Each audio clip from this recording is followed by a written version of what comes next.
Good afternoon, everybody. Welcome to Real Talk right here on Jersey First TV. Happy Thursday to you all. A special Thursday edition, certainly here on Facebook Live via streamer and also on the Jersey First YouTube page.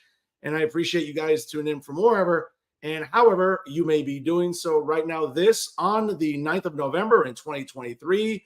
Well, Election Day is come and gone. Hey, new campaigns obviously are on the horizon, and there's always a lot to talk about here on the show. As you know, ladies and gentlemen, I am New Jersey's premier award-winning Latino journalist, obviously one of those real Latinos that can, actually speak Spanish, as they say here, and as well as being a top 50 Latino via the United States Latino Affairs Initiative. Certainly, ladies and gentlemen, the weapon of mass disruption in Garden State media, and we all know, certainly, the most handsome face that runs the place. It's me, Fernando Uribe. Once again, ladies and gentlemen, thank you for joining me here on a special Thursday afternoon edition of Real Talk. And certainly, hey, sharing is caring. Always remember to check us out all of our social media platforms. Of course, make sure you like Real Talk with Fernando Uribe on Facebook, as well as also liking Jersey First. Don't forget to follow us on Instagram and Twitter. Obviously, for all you YouTube subscribers, click that subscribe button and you'll be automatically made aware of all the notifications of the great programming brought to you by Jersey First TV. And of course, whether you get your podcast on Spotify or SoundCloud, download Jersey First TV and take all of our outstanding content with you anywhere at any time. And I say it every week, ladies and gentlemen, how proud I am to be on the dream team of Garden State Media. That's right, ladies and gentlemen, it's Jersey First TV, always educating and empowering the residents of New Jersey every single week. Of course, brand new episodes of The Nader Narrative premiere every Thursday afternoon, hosted by the just outstanding Elizabeth Nader, and brand new episodes of Bridging the Gap by AJ Malillo and Stephen Rimbolo also premiere on Thursday afternoons. And of course, ladies and gentlemen, every Monday night live at 6 p.m. or 7 p.m. Eastern time. Of course, check your local listings. I bring you the latest edition of Real Talk via Jersey First TV. But of course, this special Thursday afternoon edition, ladies and gentlemen, because you know what? Let's be fair, folks. Journalism never sleeps, especially on this program. And I'm always working at all times. Again, being a journalist, I take that responsibility seriously. And of course, there are certainly some left-wing propagandists, masquerading as journalists, and even fake-ass Latinos out there in New Jersey that will say otherwise. But again, they're entitled to their own opinion, but they're not entitled to their own facts. And the fact is that Real Talk continues to get great traffic, all organically, folks, as organic as all the produce in the brand new Whole Foods in downtown Jersey City. But of course, ladies and gentlemen, election season, again, one just finished and another one starting not just in 2024, but in 2025. And earlier today in Jersey City, the 52nd governor of the state of New Jersey made his formal announcement for his candidacy to become the mayor of Hudson County's largest city, Jersey City, in 2025. And guess what? Joining me now live in his actual real first sit-down interview since announcing earlier today, he's my good friend, and he's a fan of the show, folks. Yes, believe it or not, the former governor, Jim McGreevey. Governor, welcome to Real Talk. Thanks so much, Fernando, and it's good to be with you. Appreciate it. Governor, capacity crowd earlier today for your announcement, and certainly a lot of dignitaries, a lot of elected officials. You being the 52nd governor, obviously, you've been in politics for a very long time, and we'll get to sort of a backstory about your, what you represent as far as redemption is concerned, and a comeback story, which is what you are, Governor. But let's talk about the present. Let's talk about 2025. You have decided to jump into the arena to become Jersey City's mayor. Why did you make that decision? Well, Fernando, today we were at El Sabor, a local Dominican restaurant on MLK in Jersey City. And I think the important thing is to recognize as mayor that you're mayor of the entirety of the city. And Jersey City has undergone a tremendous transformation downtown. But obviously, there are parts of the city that still merit support, development, balanced development. And also there are some real challenges throughout the city, whether it's traffic, the need for increased parking, as well as, I believe, greater control, whether it's motorbikes, improved 911 response, and also the improved quality of education, both in terms of pre-kindergarten education, as well as for third grade literacy. So in all of these areas, and sort of understanding the community, you want to meet people where they're at. You want to make sure that they're safe, that they're secure, and that Jersey City is providing the tools necessary for them and their families so their children can candidly do better than they did in their generation. Governor, let's sort of delve into each section you just talked about, I think, collectively. And one of the things that stands out for me is, listen, I've grown up in Hudson County my whole life. I've seen the transformation, not just where I live in North Hudson, but obviously in Jersey City along the waterfront. I think a lot of residents, lifers Yep. would say, Governor, Jersey City is the poster child for gentrification. We all know how expensive it is to live downtown. It has sort of filtered its way out into the Heights, even into the West Side, into the South Side. And maybe some of those areas aren't very desirable to live in, but nonetheless, people are moving to Jersey City. What can you tell potential voters today about your plans? And listen, I think a lot of people talk about making Jersey City affordable. I don't know if that's realistic. Again, it's become such an expensive area to live in. At the end of the day, can Jersey City really be affordable? Yeah, I think it can be, Fernando. That you have to provide. I mean, the most expensive commodity is obviously real estate, and after that, labor. So if you're going to design a plan for affordable housing, you have to do it deliberately and intentionally. And different cities, whether you look at Toronto, you look at Boston, have done so. And so it's having targeted goals so that people, generations that have lived here for 3-4 generations, families, can still participate in the strength of Jersey City. And then the part of the city where my family's from, in Greenville and Lafayette, is obviously, well or significantly behind the development in downtown. And it's there perhaps that we can provide for a greater amount of affordable housing. But I think, as I said today, to recognize the accomplishments of Mayor Fulop and the council in terms of developing downtown, is to provide for balanced, structured development throughout the entirety of the city. And yes, to increase, you want that private capital investment. It's so critically important. Government can never replace the importance and the investment of the private sector, but you also want to make sure there is affordability. And I think that can be done. And it also can be done, Fernando, in the sense that of the type of housing that's available, the type of housing, the scope of housing, how that housing is connected to the infrastructure, how that housing is financed. So there are many areas that other cities have done it quite well, both in South Carolina and North Carolina and different parts of the country. So it's something that you have to be very intentional and deliberate about providing. If you leave it to market forces, I'm not quite certain it happens, so that it has to be part of a planned long-term development template. Governor, you mentioned the current mayor, obviously, as he's running for governor, the first declared Democrat to do so.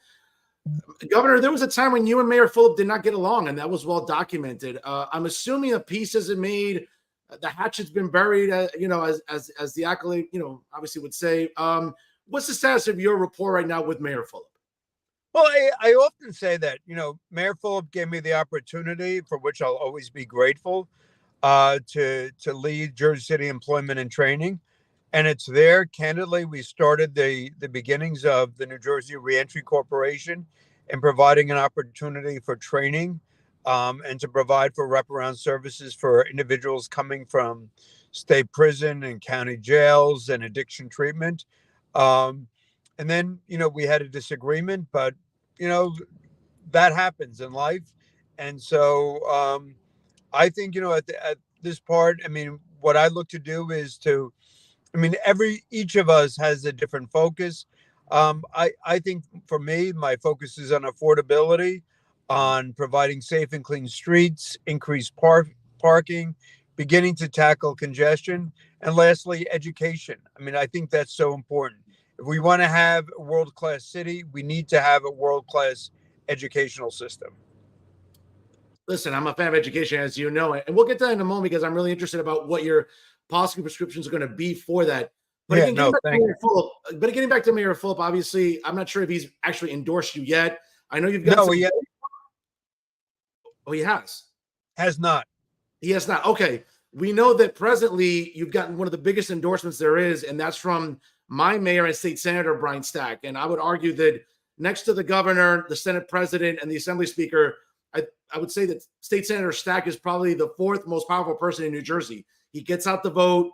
He's a great public official, reaches across the aisle, talks to both Republicans and Democrats. Certainly having Senator Stacks also backing, I think, is important. I know nearby mayors such as Richard Turner and Weehawken, I believe, have come out for you. I think in essence, though, Governor, the entire Hudson County Democratic organization seems to be backing you. At least that's my understanding. Well, and I hope, I hope I merit that. But what's important is that somebody like Senator Stack, Mayor Stack, the reality is that Brian is an incredibly hard worker. He puts the interest of the Union City communities, families, neighborhoods first. And so, what's unique about Brian is the strength of his reputation, the strength of his gravitas is not based on political stature, although that's there. It's based on hard work. It's based on commitment to communities. It's based on safe and clean streets. It's based on streets that are well paved, that are well lit. And I think, as previously as a mayor in the township of Woodbridge for 10 years, I appreciate that sense of hard work, that commitment to individuals, making sure we have safe, clean streets, that people respect the rule of law. And so, again, I think when we talk about Brian Stack, it's not only that he's powerful, but most importantly, he delivers for the citizens of Union City. He's there for them. He's aware.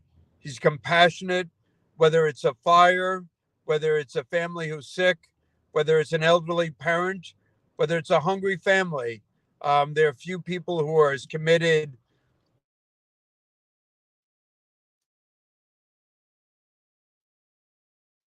All right, folks, I hope I didn't lose the governor there. Trying to make sure we have the governor here. Governor, you're still with us? Governor, you're still with us? Yes. Okay, great. No, you're absolutely correct about Mayor and State Senator Stack. He is accessible. He's a guy that knocks on doors, gets the vote out, but more importantly, he sends out wristbands. He sends out wristbands with his phone number on it. I don't know how Mercedes puts up with him. Well, I'll say this, and as someone who, obviously I have a great rapport with the mayor and state senator, he's very accessible. He's not a guy that, is not answering his phone. He returns phone calls. He's accessible, not just during the holidays, right? It's not just about giving turkeys and this and that. It's about constituent services. And I would argue that Mayor Stack, State Senator Stack, is the poster child for what is competent constituent services and accessibility. Yep. So certainly having his backing and his blessing, I think, is a good thing. But Governor, let me ask you this, and let's get into some policy stuff here. I know you mentioned education before. Education is very big for me, as you're well aware. In recent Board of Education meetings, I've seen students sort of mobilize and talk to board trustee members in Jersey City about the state of Jersey City schools. This past Tuesday, after redistricting, obviously we have a new 31st, 32nd legislative district, 2 state senators, 4 assemblymen and women that encompass Jersey City. Should you be elected in 2025, I think the big question voters have is, how hard are you going to work with them to get some dollars from Trenton for maybe some new schools? Because I got to tell you, there's a lot of schools in Jersey City, whether it's lacking air conditioning, better technology. I don't have enough fingers and toes to list the things I think Jersey City students need. How proactive do you want to be with our new legislators in Jersey City to get that done? Well, that's a tremendous question, because I think the next mayor has to be involved, hand in glove, in making sure that Trenton, making sure the State Economic Development Authority, making sure that the city work with all of the requisite levers in state government to provide, to identify the necessary support for financing for school construction. And also, it's not going to happen overnight, but we have to have a game plan. And we have to have a game plan where we identify, again, as with affordable housing, the most expensive commodity for new schools is the cost of land. But we have to look at where our schools are at. We have to look at the available lands, the land bank. We have to be creative. When you look at the new Union City High School, basically Mayor Stack took the high school and put the football field on top of the school. Yeah. And when I was governor, I had the opportunity to work with Mayor Stack. I believe that was the first time that had ever been done in the state of New Jersey, and one of the first times that it had ever been done in the nation. But it's about being creative. It's working cooperatively to bring the requisite dollars home, looking at different opportunities for financing, long term, debt service, to provide for school construction. But I think schools are critically important. If you want a great city, you need great schools. Governor, let me ask you this. Earlier today, simultaneously during your announcement, the Whole Foods market opened up in downtown Jersey City. And while that's great for, a lot of the bougie people that live in downtown Jersey City, we all like that, fresh produce, everything organic, etc. I think that's also symbolic of what's happened to downtown Jersey City. We're starting to see a lot of, again, it sort of goes back to being the poster child of gentrification, right? Like the real estate market is so prime there. Obviously, we're seeing businesses looking at Jersey City as a very favorable destination to open commerce and everything. Do you see that? I mean, obviously it's been happening. You can't put the genie back in the bottle, but is there still a way for local businesses to thrive, even with, again, maybe a new Whole Foods, maybe a Trader Joe's, maybe a Walmart might infiltrate Jersey City at some point in the near future? Is it still possible to open a small business in Jersey City, even with so much commerce? No, I'm like all over Jersey City, and I was just recently on Communipol, and there's, more Dominican bodegas than they are in many other cities throughout New Jersey. And so I think there's small businesses sort of the backbone, but I'm glad Whole Foods is there. I mean, that was a major accomplishment. Yeah. It was a major recognition of an available market. And I think it's a stamp of recognition for the administration, for the efforts of the Fulop administration to have a Whole Foods. But I think it's important, and that's part of the challenge, Fernando, especially for new businesses and particularly for the Spanish speaking businesses, to provide access to the capital markets so that people can afford to contract for development and for purchase. So that's something that I think is really important. Working with the Latino community, the Latino business community, to understand that there has to be a route of access to capital markets, whether that's traditional banking or economic development authority or non-traditional financing sources. That is critically important. So we have the full measure of the strength, the power in the industry of small business. So again and again, I think it's access to capital markets. That's central to our success, to ensure that small business can provide their necessary services. And if people don't have access to those capital markets, we're going to lose a valuable source of engagement in the community. And that's why that's why I think it's so important. And as mayor of Jersey City, I want to make sure that people have access to that, to those capital dollars. They can't be Banking cannot be the only measure or can't be the only mechanism by which the small business community can access dollars. Governor, quality of life certainly is an issue, I think, on the minds of a lot of voters in the next election, not just for the mayoral seat, but obviously for the council seats. And, listen, while downtown Jersey City is very attractive to live in, it's expensive. The Heights is obviously very desirable, but Governor, let's be fair. There's a lot of undesirable areas to live in Jersey City. On the south side, west side. I mean, you couldn't give a house away to me to live in that area. But again, there are residents that live there. Pardon? No, I'm saying there are residents that live there. There are lifers that live there. I get it. And developers see that, that area as prime real estate to develop. But regardless of that, it may not be the most desirable area to live in. And also it affects the quality of life. We're still seeing crime running rampant in parts of the city. How do you want to address that? Because I know that Mayor Fulop during these 3 terms, along with Director Shea, have made it a priority, but it's still, again, there's still parts of Jersey City that are still running rampant with crime. And listen, a lot of residents can't afford to move anywhere else. They got to stay there. And it's unfair to them. It's unfortunate. what do you want to do to improve the quality of life in those areas that, let's say, are not desirable? Well, let me just push back, because I would not necessarily say they're undesirable. Um, Okay. can we improve it? Yes. And so, so part of it is policing strategies. I mean, Yeah. we have to tackle 911. We have to increase the responsivity of our 911 system. Part of it's how we deploy patrols, what type of direction that police have. So I think there are different strategies that can be employed. Um, but it's also a manpower issue, particularly with 911. Sure. We have to make sure that our 911 is more responsive, bolstering staffing, and then we have to look at the interplay, Fernando, between civilian and uniform Yeah. personnel, and how that is interrelated. I think that's important.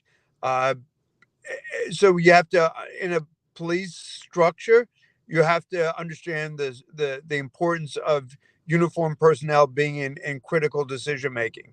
So I think it's not just a matter of more personnel, it's a matter of staffing, it's a matter of priority, and it's a matter of allocating resources, which is so important. As mayor of Woodbridge, I was proud of the fact that we embarked upon national accreditation, that we ensured that the Woodbridge Police Department had the best equipment, the best resources. I think we have to do that, but I think we also have to look at pragmatic staffing areas, how staffing ratios are accomplished. Um, People have different philosophies on policing. I know presently, right now, there may be those who understand or believe in the importance of posting, which is where individuals are assigned to a specific post. I think there are different philosophies that, candidly, I might embrace. My grandfather was a Jersey City police officer, my uncle, my cousins, and I think I would want to see more engagement with the community. Absolutely. Governor, let me ask you this. Even though it's a municipal election and it's not partisan per se, I mean, you're a Democrat. And soon, within the next few days, we're going to have another fellow Democrat join the race. It's obviously been reported that County Commissioner Bill O'Day will be challenging you. Who knows if you guys are going to be the only two, or there's some speculation about other candidates. But again, at the end of the day, it's a municipal race. But Bill O'Day is a different type of Democrat than you. I mean, Bill O'Day has embraced a lot of progressive causes, things that, maybe has upset some of the establishment. We've heard some rumors about, Councilman James Solomon maybe jumping into the race, who's very, very progressive, maybe even outright woke, which to me, you know how I feel about that stuff. But at a local level, what differentiates you from potentially your opponent, the only one that's going to be announced also shortly, Bill O'Day? Well, by the way, I've been friends with Bill for now well over 3 decades. And so, I think I'd say three things. One, as a former mayor and somebody in the executive branch of government, um, I've been a mayor. And so, Jersey City, when you're looking at a 700 million plus dollar budget, that's a significant budget, both operationally and the responsibilities that enshrines. And so the importance of providing for competent professional managerial services, the importance of controlling property taxes is about making sure that government services are delivered responsibly and cost effectively. So one is, having been a mayor for 10 years, and I just say to folks, go back to Woodbridge and ask people, what do they think about how the community was run. I think that's a track record. So one is, uh, I believe that I'd be the only person who's served in the executive branch. I think that's important. A Mhm. second, and I think this is also important, Fernando, is just having the opportunity to understand the scope of state government, the scope of municipal government, and understand, like, when your earlier question about making sure that, or moving forward on some of the school construction issues. I mean, it's important to have relationships, as Senator Stack does. And your earlier question about Brian Stack, part of the reason why important is that he understands how to marshal state resources. And so I think that would be the second point, is not only having served as mayor, but understanding the importance of the wide variety of financing mechanisms that are available for whether it's the municipality, for the city, for the school board. And third is, I think, how do you move the community forward? Whether it was doing town meetings every month as mayor, particularly in terms of reentry for the past decade, working with all different types of people. Yeah. I think part of it is building trust. And so whether it's downtown and mother's legitimate concern in terms of the quality of education, or whether it's whether it's Lafayette or whether it's any part of the town, I think that people want somebody that they can trust and that understands how we should move Jersey City and build Jersey City for the future with all the attributes that Hudson County has. I mean, we're blessed with a great new county executive in Craig Guy. You've talked about Mayor Stack, Mayor Series, Mayor Turner. What makes these individuals great mayors is the fact that they've earned the trust of the community. And so, it's you. It sounds like it's an old expression, but you can't mail it in. You have to work hard. You have to roll up your sleeves, and be committed. So it's not only greater government efficiency, but it's also the work that's required to do to make government affordable, to make streets safe and clean, and to make sure that whether it's recreational programs or great schools, we get in the business of improving the quality of life in Jersey City.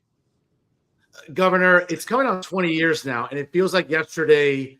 I remember during the summer of 2004, you were governor at the time. You stepped down. I know it's part of your story is about redemption and the comeback that you've made in a variety of different areas. And I remember that press conference where, 20 years ago, obviously, those famous words you uttered, I'm a gay American. I mean, back in 2004, a lot of people didn't know how to take that.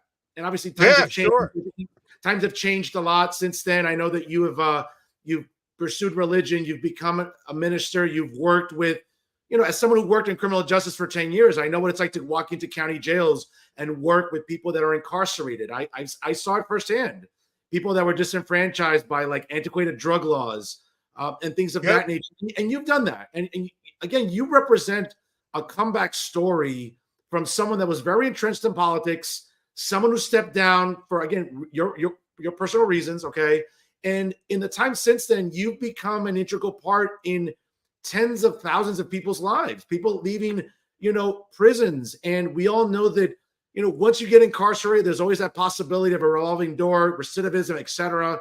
You and, obviously, and a shout out to Reverend Bolivar Flores and other good people you work with at the New Jersey Reentry Corporation, you've done good work. I've seen it firsthand. I've gone to the facility. I've seen it with my own eyes, what you all do. But you've been very committed to that. 20 years later now, since that press conference when you stepped down and everything you went through, take us a little bit through your mindset about what happened 20 years ago to now to the present, how you've grown, how that adversity really just toughened you up, basically. Well, yeah, but Fernando, it also not only did it toughen me up, and I appreciate your question, not only did it toughen me up, but it also made me more compassionate. I mean, when you go from governor and you have the benefits of the state police and all that being governor is, and then you resign and you're on your backside and you've got to figure out, paying your bills and eventually going to seminary and then working in Harlem and trying to grapple with, all right,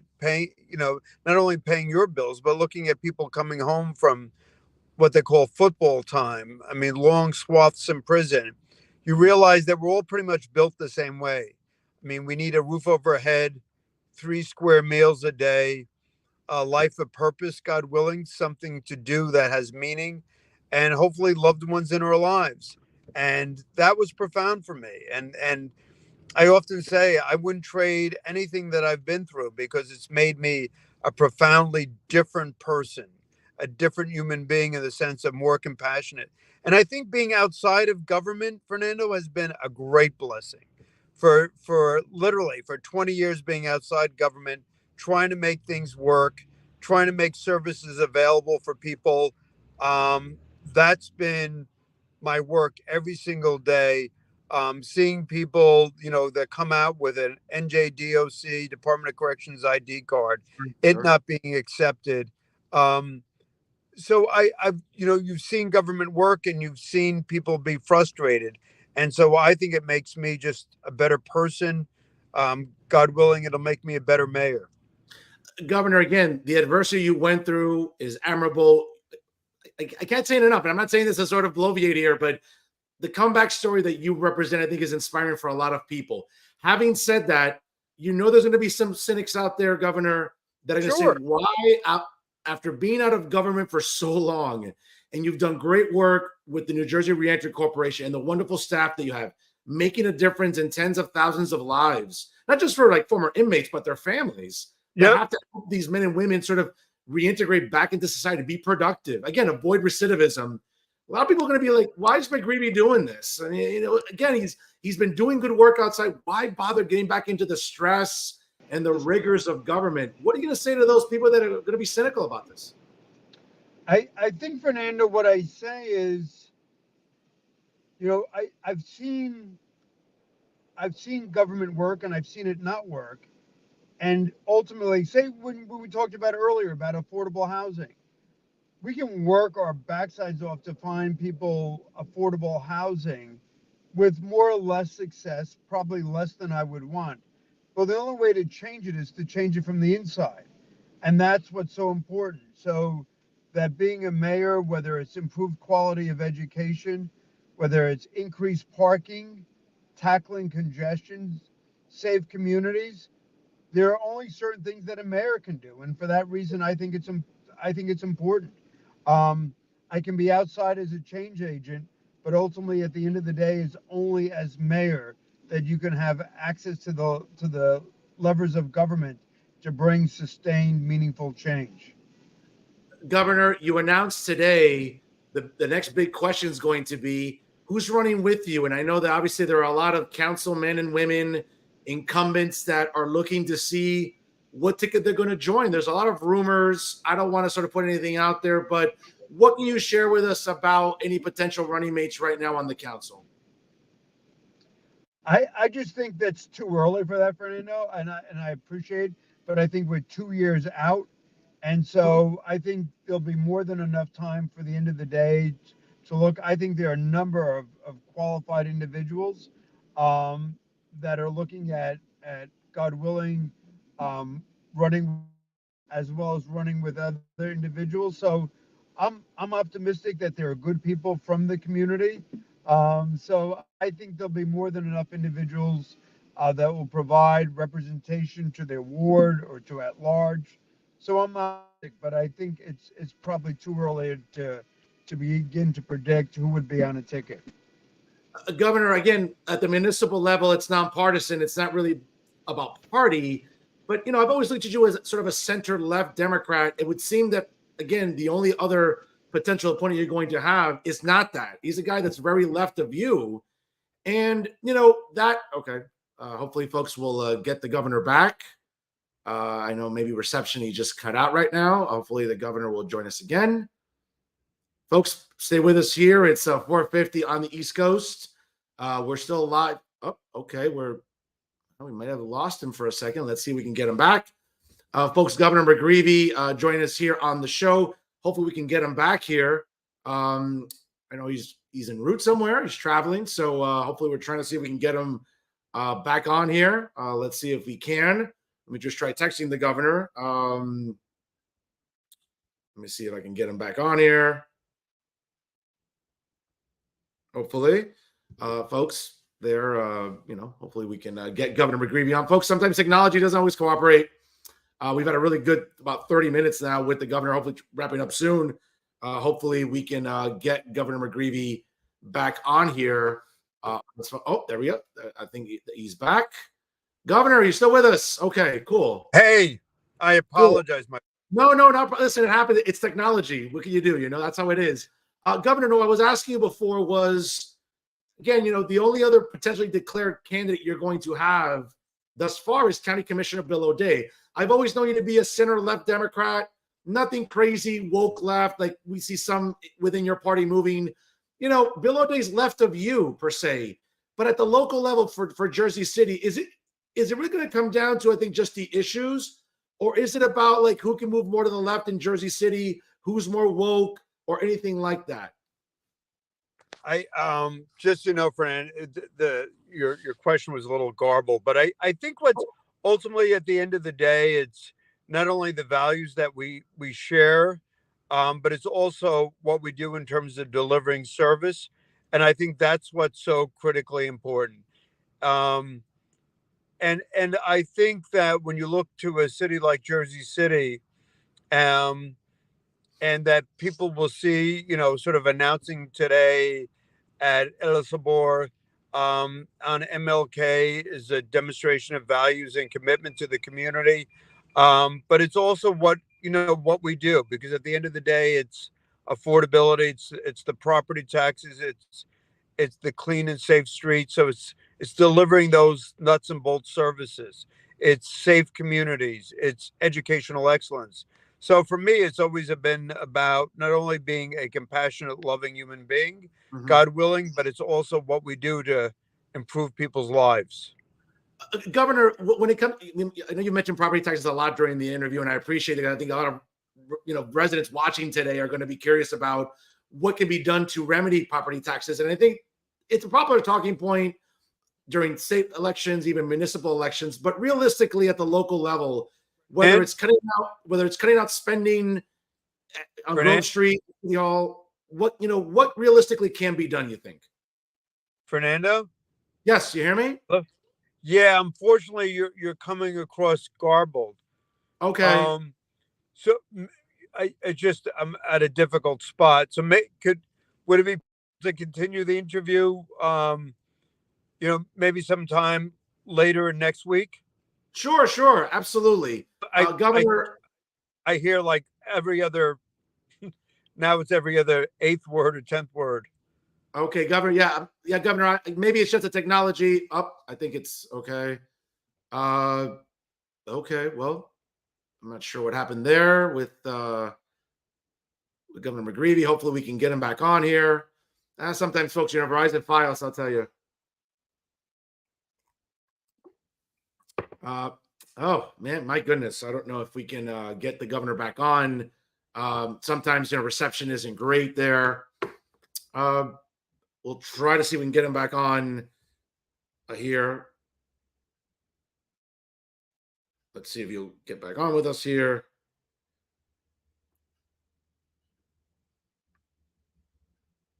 We appreciate your patience here, folks. Obviously, it's not always as possible here. Let's see if he can get back on with me here. Here on the show. I was surprised. I mean, sometimes Verizon Fios isn't the most cooperative internet service. It's actually garbage. Okay, well, it seems like the governor. It seems like the governor cannot get back on with us. I think reception is running really low. Well, folks, again, I want to thank Governor McGreevey for joining us here. Again, we apologize. Just the reception is not the best. And it happens, in mobile technology. And we'll try to get, obviously, the governor back on, certainly in the coming days and weeks here on the show. But I appreciate you, of course, joining us here on Real Talk, ladies and gentlemen. I can't say enough about, quite frankly, the traffic continues to be great here on the show. And certainly make sure you follow us on all of our aforementioned social media platforms. Make sure you like us on Facebook. Of course, follow us on Instagram and Twitter. Don't forget to subscribe to Jersey First on YouTube and, of course, on Spotify and SoundCloud. Download episodes of Real Talk as well as all the great programming brought to you by Jersey First TV. And speaking of Jersey First TV, folks, I can't say enough here how proud I am to be on the dream team of Garden State Media here on Jersey First TV every single week. Of course, brand new episodes of The Nader Narrative premiere every Thursday, and as well as brand new episodes of Bridging the Gap also premiere on Thursdays. Folks, again, I can't I couldn't even ask for better teammates than Elizabeth Nader, AJ Malillo, and Stephen Rombolo. And certainly, folks, if, don't forget on Monday nights live every Monday at 6 p.m. or 7 p.m. Eastern time. You can check your local listings. You can always check out brand new episodes of Real Talk with Fernando Uribe via Jersey First TV. Special programming note, folks, this Monday, I have a double main event.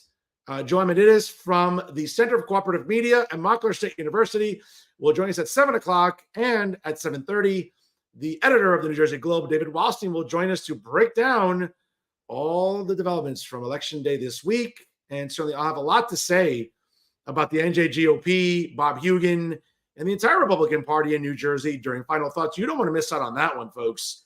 It'll definitely be worth tuning in for. Folks, once again, I want to thank the 52nd governor of New Jersey and current mayoral candidate in Jersey City, Jim McGreevey.